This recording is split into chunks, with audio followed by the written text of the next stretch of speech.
du savoir, monde du savoir, pas seulement pour les enfants. Bienvenue, chers explorateurs, sur l'île du savoir. Saviez-vous qu'il existe une énigme dans le monde des sons qui a intrigué de nombreux chercheurs? On raconte qu'il y a un son dans la nature qui semble défier les lois de la physique, le coin-coin du canard. On dit qu'il ne produit pas d'écho. Est-ce vrai que ce son discret a une propriété aussi étrange? J'ai invité tout le monde à découvrir ce mystère acoustique avec moi. À la jetée des pirates, j'ai rencontré le Capucin et Lara. Le Capucin était persuadé que le coin-coin du canard est un son si poli que lorsqu'il atteint un mur, le mur préfère l'absorber pour ne pas faire de bruit. Lara pensait que le coin-coin est trop court et trop rapide. Elle racontait que, avant même que l'écho ne puisse revenir, le canard est déjà parti avec son son. J'ai expliqué que c'est une légende très connue et intrigante, mais que les scientifiques ont décidé de la vérifier avec des appareils spéciaux. Près de la baie des Phénomènes, j'ai rencontré le vautour et le tigre.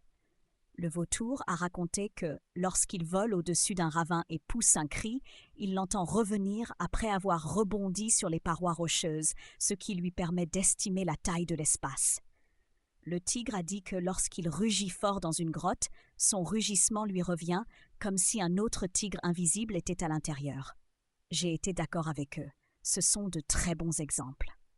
Un écho, c'est simplement un son qui rebondit sur un obstacle, comme un rocher ou un mur, et revient à nos oreilles avec un petit retard. Au belvédère, j'ai rencontré l'éléphanteau et le toucan. Je leur ai demandé ce qu'ils savaient sur l'écho du coin-coin du canard. L'éléphanteau a expliqué que des scientifiques dans des salles très silencieuses ont prouvé que le coin-coin produit bien un écho comme n'importe quel autre son. Le toucan a ajouté que tout dépend de la nature du son. Le coin-coin n'est pas un son court et sec, mais il monte doucement et s'éteint lentement. Il a précisé que l'écho qui revient est couvert par la fin du coin-coin original, ce qui le rend très difficile à entendre sans des micros sensibles. Je les ai félicités pour leur connaissance et j'ai résumé que le coin-coin du canard a bien un écho, mais qu'il est simplement difficile à percevoir pour l'oreille humaine. Chers chercheurs, aujourd'hui nous avons résolu l'une des énigmes les plus célèbres du monde sonore. Nous avons compris que, contrairement à la légende, le coin-coin du canard a bien un écho et que tout le mystère vient de sa sonorité particulière. C'est un bel exemple de la façon dont la science peut vérifier les mythes populaires et découvrir la vérité. J'espère que cette aventure vous a appris qu'il faut toujours poser des questions et vérifier les choses. À bientôt pour de nouvelles explorations passionnantes sur l'île du savoir.